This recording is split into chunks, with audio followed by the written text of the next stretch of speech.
It's about the carer having the confidence to ask the doctor or the nurse to step outside the curtain or to step outside the door, and just say, look, I'm really worried. This is new. We've never been this sick before. We've never dealt with anything like this before. And then for that person, the medical professional, to actually take a moment to listen to what's being said. Hello and welcome to another episode of the HSE Talking Health and Wellbeing podcast. My name is Fergal Fox and today we're talking about sepsis in an effort to raise awareness of this common cause of death and illness. As always, if you'd like to get in touch with us about the podcast or join our mailing list, please send us an email at healthandwellbeing.communications@hse.ie. Now, we have some very important information for you today about sepsis. This could help you ask the key question when dealing with an infection: could this be sepsis? This information could be life-saving for you, a loved one, or someone in your care. Research has shown that there's a relatively high level of awareness of sepsis with the public, but there isn't good awareness of the signs and symptoms. Our guests today both have intimate knowledge of sepsis. Sadly, Aisling O'Rourke's father passed away in 2020, and Dr. Michael O'Dwyer is the clinical lead of the HSE Sepsis Programme, and they've joined me today. You're very welcome. Thank you. Thank you. So, Michael, I might start with you and just explain to our listeners again what sepsis is. Some people will have an awareness of it, of the word, but what is it? What do we need to know? Sure thing, Fergal. Well, first of all, it's as you say, a life-threatening illness. It's time-dependent in that the earlier that you get treatment, the better your chances of survival are. And then what is it? It always starts with an infection. And then what happens is that the body's response that would normally control and eliminate that infection through the immune system becomes dysregulated and enters this vicious cycle where it gets amplified and begins to attack the body's own organs, then leading to organ failure and signs and symptoms that might be very distant from where the infection started. So it's always a secondary thing. Is that fair? Yeah, it always starts with an infection. So examples maybe are the best way to have a think about how it progresses. And maybe the easiest example would be a cut on the finger, something like that. And these infections, I think it's important to also say that the vast majority of them get better by themselves or maybe with some antibiotics. If you take the example of a cut on your finger, it might get sore, it might get red, and that's the immune system trying to clean up the infection. And then in the case of sepsis, it begins to spread. And in that specific example, you might see like red lines streaking up your arm. You might start to feel some lymph nodes in under your arm. But then as the immune system becomes body-wide, you might notice some symptoms that have got nothing to do with your finger. So you might start to feel short of breath as your lungs get affected. You might notice that you haven't peed for 12 or 24 hours as your kidneys begin to fail. You might get dizzy when you stand up. You might see some skin changes as your blood pressure falls. And they're all signs that that infection really has left the finger and sepsis has started. And now there's this whole body response. And that'll lead then eventually to organ failure and death if not treated. But that infection can be anywhere. It doesn't have to be the finger. It can start as a urinary tract infection and then spread body-wide. It can start, and probably most commonly starts, as a pneumonia or a chest infection and then spreads body-wide after that. But that infection always precedes sepsis, and that infection doesn't have to be bacterial. It can be viral, it can also be fungal or parasitic, but it's actually reasonably common to be viral as well. And so what we've seen over the last couple of years, particularly with COVID, has been a global pandemic of what really was sepsis and a sepsis syndrome. So it's quite common. I was surprised how common it is that we have, like, how many cases would we have in Ireland on an annual basis? So we record the cases, and the numbers we record are about 15,000 cases of sepsis a year. And we underestimate these quite a lot by the nature of the way we collect these data from the hospitals. So it's data from the HYPE system in the public hospitals. So we don't collect data from the private hospitals. And it's also very dependent on how the clinicians within the hospitals code and record the signs and symptoms that we're seeing. So we record 15,000 cases, but it's far in excess of that, I think. And we're doing this is part of an awareness campaign around sepsis. I suppose the HSE is aware that we need to let people know more about the signs and symptoms. That's why you're here, Aisling. I'm very sorry to hear about your dad, but tell us about him. So my dad, John O'Rourke, we'd been caring for him since 2018. He had a rare disease, AL amyloidosis. So by the time we got to November 2020, his care had been directed by the research facility at the Royal Free Hospital in London. That was all through the HSE's treatment abroad scheme, and he was in remission from that at the time. But with amyloidosis, it forms a plaque on organs around the body. And in Dad's case, it had attacked his heart. So he was, even though he was in remission from the amyloidosis at the time, because of the treatment, he was in end stage heart failure. So he was very weak. So on November 13th, with all the different treatments and hospital appointments, one of the things he had to do regularly was get a B12 shot. And he woke up that morning, just didn't quite feel well, had been in for treatment that week, thought maybe it was kind of a hangover from that, maybe just a bit more tired than usual. But when he was going into the GP, my mum wasn't allowed in with him because it was COVID. So he had to go in on his own and said to the GP, I don't feel very well. The GP checked his temperature and said, look, go home and rest. And that was kind of it. Didn't really think more of that. But as he progressed through the afternoon, he began to get weaker. Wasn't really as chatty as normal. There was just clearly something not quite right. It was a Friday, and my mum and I were very conscious of the fact that, if we left it go too late in the day, his team would be gone home for the weekend. So she made a phone call to his team. They said, get him straight into A&E. So I arrived in the door and Mum was trying to physically lift him out of the chair to get him into the car. And that was very unusual. Like, my dad, even though he'd been very, very unwell, he was still very mobile. And the idea that he needed help to even get out of a chair was just a shock for me to see. So 5:00 the Friday evening, I drove him into A&E. We needed the help of 2 porters to get him out of my car into a wheelchair to get him in the door of the hospital, which again was very unusual. As luck would have it, treated by a young Portuguese doctor who was a bit of a fan of sport, so they could chat about golf and rugby. And nicely enough, this gentleman there was a rugby match on that night, and he kept Dad up to date with the score throughout the evening. So he had said at the time that, look, we're going to have to keep you in overnight. I need to do some tests. And we'd accepted that. Because of his situation, he was in an isolation room. So my mum was allowed in with him to stay with him for the evening. My father had had a number of strokes as a result of the amyloidosis, and he had vascular dementia. So his short-term memory could be quite challenged at times.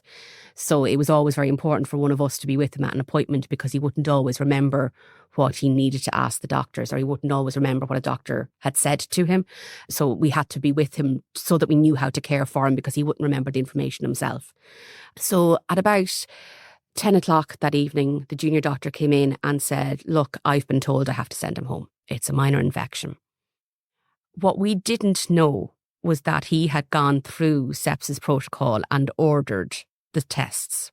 So he had done the chest x-ray, he'd sent off the blood sample, the urine sample and all of that. But unfortunately, he didn't communicate that to us. And the doctor who he reported to, who then reported to another doctor, what we've discovered since then is that the message of how physically immobile my father was as a result of being so sick on that evening, it just didn't pass through the chain of conversation. So he came home at 10:00. We weren't worried because we were told minor infection, don't worry about it. Anybody listening to this who has cared for a family member will know that being a carer means you're in and out of A&E. So when they tell you that it's nothing to worry about, you don't worry about it. So he watched the rugby. He was able to watch it back on the player, went to bed about midnight. We all went to bed, didn't check in on him overnight because, again, it was just a minor infection. The landline rang at 7:30 on the Saturday morning. The fact that the landline rang at all is unusual nowadays, but 7:30 on a Saturday morning was particularly unusual. So we were told then that the lab had found an infection in his blood. Now, the word sepsis wasn't used, just an infection in his blood, and that he should have been on a drip overnight, and we needed to get him into A&E as quickly as we could. The challenge was that in the system that we have, the hospital couldn't order an ambulance for us. We then had to make the phone call to order an ambulance or to request an ambulance. The person on the phone didn't quite understand when I said we can't get him out of bed to get him into hospital. They sent a paramedic in a car, not in an ambulance. So between the jigs and the reels, we ended up with 3 paramedics because the senior paramedic that arrived in the car had to get the ambulance when he arrived and saw how serious the situation was. Dad was communicating with us, but he was kind of in and out of consciousness. And When he wasn't able to move himself out of the bed, he was a 6'4" man. I knew I physically wasn't going to be able to get him out. So they did some tests. And I think paramedics, when we talk about healthcare workers, are often forgotten about in our society. I can't praise them highly enough. On that occasion or any occasion, we had to call them to the house for Dad. They just treated us with such dignity and him with such dignity. So they went through all their tests, and the senior person on duty in that scenario in the morning said, Aisling, I'm now informing you that I'm starting sepsis protocol because I suspect sepsis. Right. And I just felt sick. Because that word was hitting alarm bells with you. I didn't know what it meant, really. I didn't know the symptoms. Yeah. I knew then, I didn't know how many people survive sepsis then. To me, sepsis was death. Right. I knew that we were going to lose him that day. So they had to get him out and into the ambulance. And so that phone call came at 7:30 on the Saturday morning. It wasn't until 10 o'clock that morning that they were driving out our driveway. Between waiting for them to arrive, the paramedics having to go through their own protocols, physically getting him out of bed and into the ambulance, it all took time. So there was a 12-hour gap there between him being discharged from A&E and him getting back into A&E, where he could have been receiving treatment. Now, as I said, and it's why I said at the beginning, my dad was in end-stage heart failure, and sepsis in that scenario more than likely wasn't going to bring good news. But my thing is, we didn't know to ask in the hospital that night, could it be sepsis? We didn't know to... And that's the key question. We're the HSE is encouraging us now to ask ourselves, bring this awareness to the things we're going to be talking about today. And the case with your father is it's really sad. But I suppose you're here today as an advocate, trying to get behind the sepsis campaign and raise awareness of all these things. Yeah, my dad died at 2 p.m. that afternoon. Yeah. It was in the blink of an eye and he was gone. My dad worked as an inspector in the Department of Agriculture. He did his 40-year service as a public servant. He believed passionately in public service. And after my mum and I got over the initial shock of what happened, we had a decision to make as to how we would proceed. And we felt the best way to do that would be to try and raise awareness, because we wanted his death not to be in vain. We wanted somebody to know the signs and symptoms, someone to know to ask. Yeah. And I think that's the thing with sepsis, because as Michael has outlined, sometimes the symptoms can be quite complex. And in that moment of panic, when you see a loved one being unwell, it can be really hard to remember the list of things. Yeah. But I think it's just to know to ask, could this be sepsis? Because when you ask the question, it triggers the protocol, and it's another way of advocating for the person. And full disclosure here, and it's nothing to do, it's just by coincidence, but I know your mother actually used to work just down the hall from me. And we used to go over to the canteen in Tullamore Hospital together sometimes for lunch. So both you and your mother were caring for your dad for a while before this happened. Both of us are very independent women. Yeah. And neither one of us wanted to give up our jobs. So in 2018, I had been living in Dublin for quite some time. And when he got sick, initially when Dad got sick, we were told that if he survived the weekend, it'd be very lucky. So I just moved home. There was I just, whatever time we had, and I commuted up and down to Dublin for the couple of years that we were minding him, and we shared it between us. So I would do, Mum was an early riser, I'm not. So she did the mornings, I did the evenings, and we managed in the daytimes then. And we were very lucky in that both of us had very understanding employers at the time. And it was very handy that Mum worked in the same hospital as well as he was being treated in.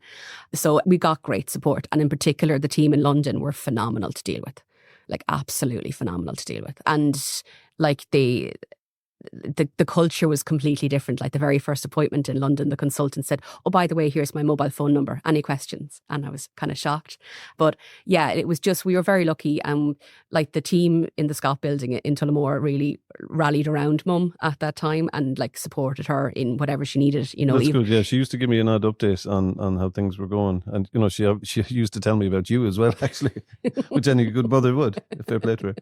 Yeah, so it's just by coincidence then that you're turning up today as part of this campaign. But I might switch back to you, Michael, in terms of the symptoms, because this seems to be a factor that we really want to emphasize today. Let's talk about the signs and symptoms for adults, first of all. that, that we need to look out for is kind of, if somebody has an infection, what are we looking out? What are the danger signs? It can be really difficult to spot. It's difficult to spot and diagnose properly in the hospital with all of the diagnostics and tests available to you. It's really difficult to spot at home as well. But there are a couple of cardinal signs. Within that adult population, it's worth, I suppose, bearing in mind who's at the most risk as well. And the elderly are definitely at the most risk. And we've got maybe 60 to 70% of the cases are in patients aged 65 and above. And the vast, vast majority of patients who develop sepsis have some coexistent other diseases as well. And it's all related to the immune system in particular. As you get older, your immune system doesn't work as well. That makes you more liable to develop infections and then for sepsis to develop from that. And then if you have illnesses that affect your immune system as well, that puts you at heightened risk. And if you're at medications, if you're taking medications that dampen down your immune system, like chemotherapy or biologic agents or steroids or things like that, those are the types of patients that are at risk. So then within that adult population, you can take sepsis as a mnemonic and take your signs from that.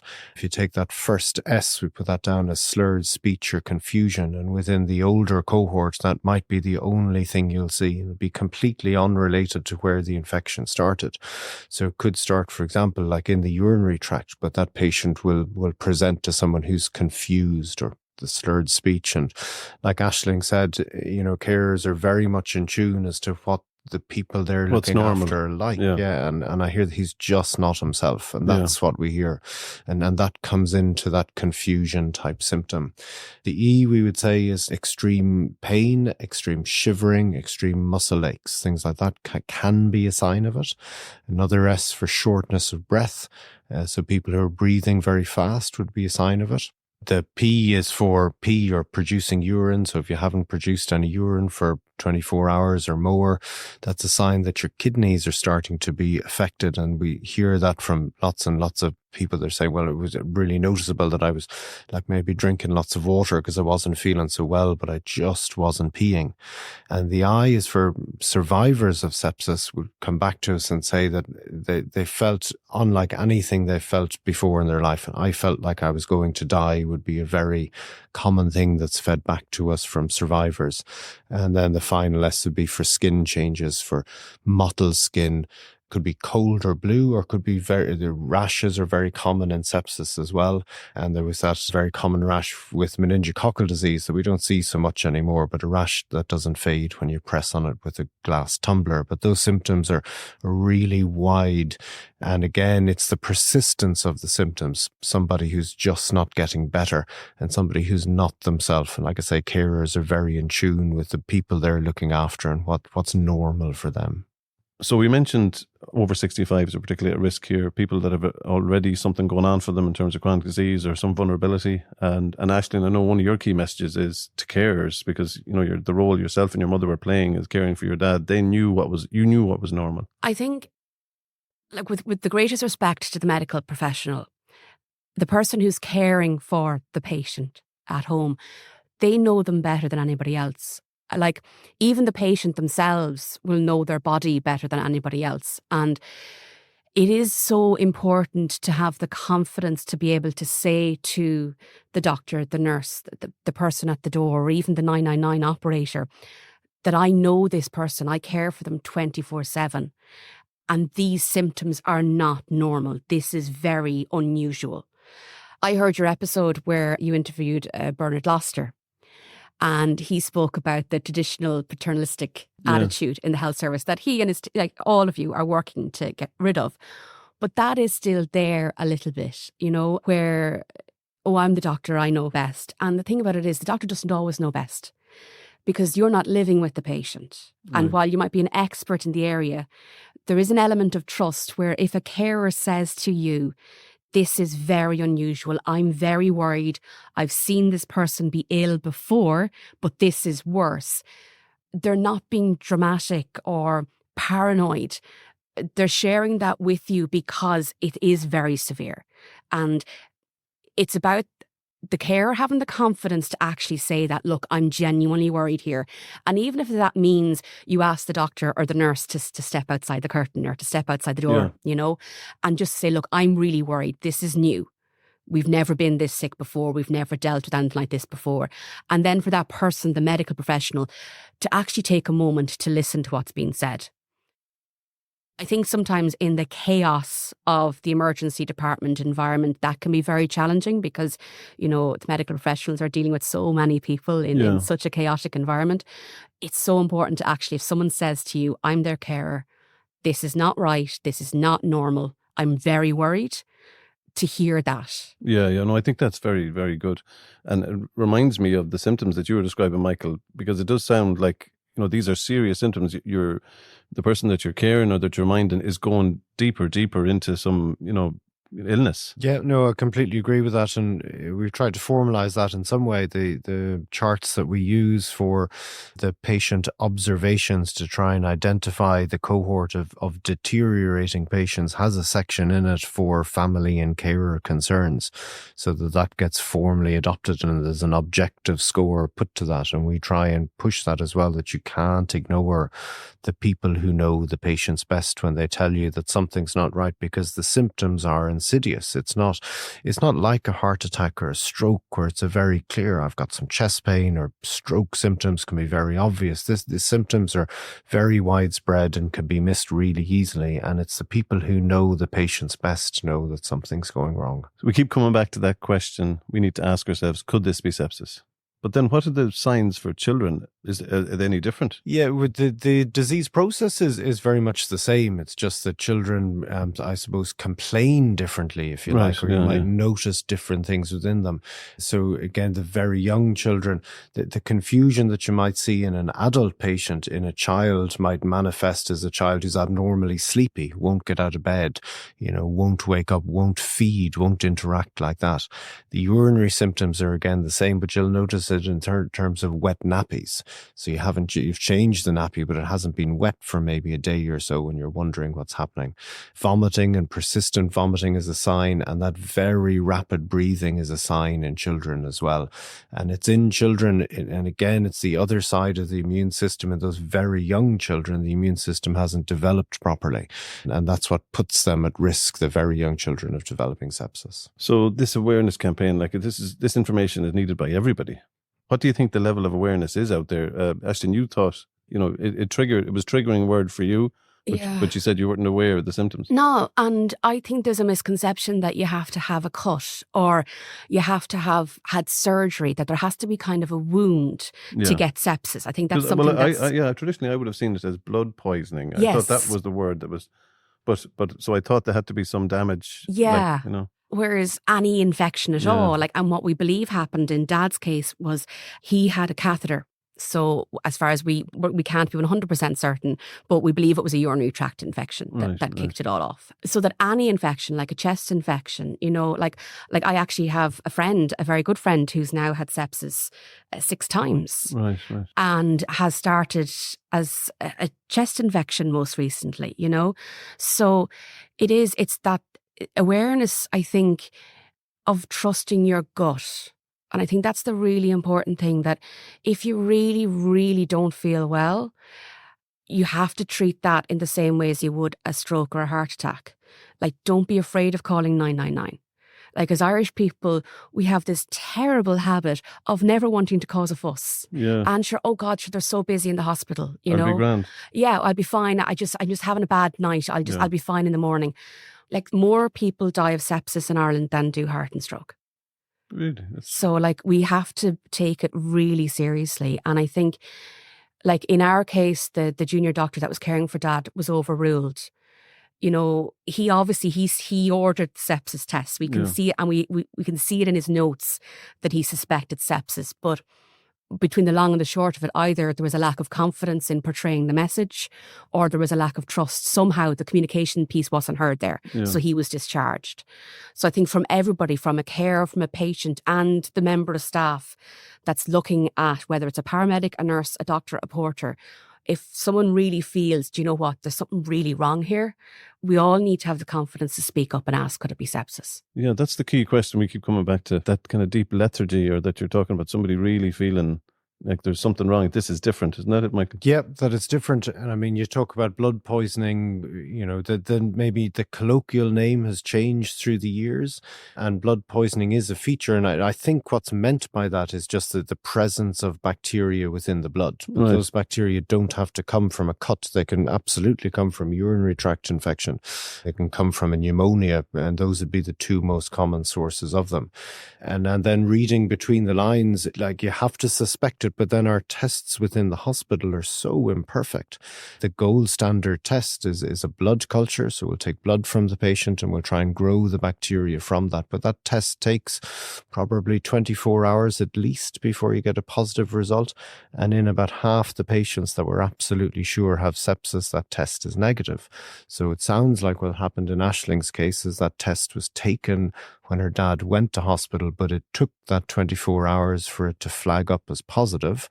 And then that's what you might refer to as blood poisoning in the past. So they found bacteria within his bloodstream and decided then that he needs to come back because he must have been on oral antibiotics. So he was sent home with Augmentin at 10 o'clock and the blood culture came back at about 7, and that's when the phone call then was issued. So like the people who saw him on the night, as far as we know, and we've discussed it with the hospital concerned, they followed the protocol. And it was that culture that came back, that infection, as it was put to us on the phone, an infection was found in the blood. So it is, and I think that's the thing. Like my dad was only 67 when he died. He was very lucky in that he was a very fit and active man before he became sick in 2018. He was doing very well in the scheme of things. Yeah. So for him to die that rapidly was not anticipated. It was so rapid. Like he got up in the morning, went to the GP at 11, didn't feel great, but not seriously ill. By about 3 o'clock in the afternoon, my mum became very worried about him. Into A&E at 5, discharged at 10, back in at 10, and died at 2. Like, there wasn't even 24 hours there. Yeah. It was so rapid. Scary. It really is. And that's pretty typical. I mean, we see that all the time. The speed with which it develops is pretty frightening. And I think another important point there is that Aisling's dad went home on antibiotics. And it can develop and progress even if you are on antibiotics. And so that message needs to get across as well. And from us to the hospitals to tell the patients and GPs and pharmacies that you've come in, you've had an infection, and it's been deemed that you need some antibiotics by tablet to make that better. But that doesn't mean that it's definitely not going to progress from there. And so, and again, there's not to panic people, those tablets will almost always take care of the infection, but there should be a set of signs and symptoms to look out for. And if you're not getting better on those tablets within 24, 48 hours, you still can't get up off the couch, you're not doing what you normally do, then you need to come back in and be seen again. Okay. So tell us more about what's happening in the health service to get these messages across or to raise awareness and kind of get everybody working in the health service asking the question, could this be sepsis? So the program started in 2014, the National Sepsis Program, and it started as a result of a tragic death in Galway, a maternal sepsis death. And so from that, the program was born, and really the primary focus of the program for the first 6-7 years after it was formed was to promote education and awareness within the hospitals. So to get the staff up to speed with what to look out for, how to diagnose, what the most up-to-date treatment protocols were, and to try and streamline that treatment so that patients coming in the door were recognized quickly that it was suspected. They were recognized quickly and that a treatment protocol followed. So we have sepsis nurses throughout the country, one associated with each hospital group, and they're there, every day during the week, spreading that message, providing education, and also collecting data that feed back to give us some results as to how prevalent this is and how the treatment pathways are working. We've developed a couple of online training programs for junior doctors, for nurses. They're in place through all the hospitals throughout the country.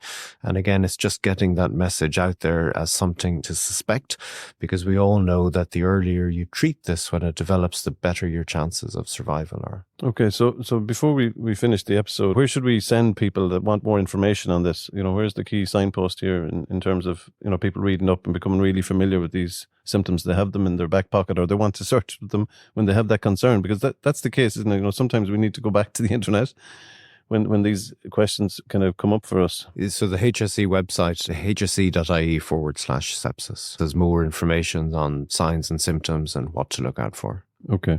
So look, I'd like to thank both of you for coming in today. I think it's a very important topic, and I think you're doing good work. I really appreciate your support of the campaign, Aisling. No problem. And for the listeners, we'd ask that you share this episode with a colleague or friend who you may think might benefit or be interested in this topic. Maybe pass it on in one of your WhatsApp groups. Our listeners will appreciate the need to spread the word for things like sepsis. And you can also keep up to date with us on social media by following #TalkingHealthAndWellbeing. And thanks for tuning in to another episode of the HSE Talking Health and Wellbeing podcast.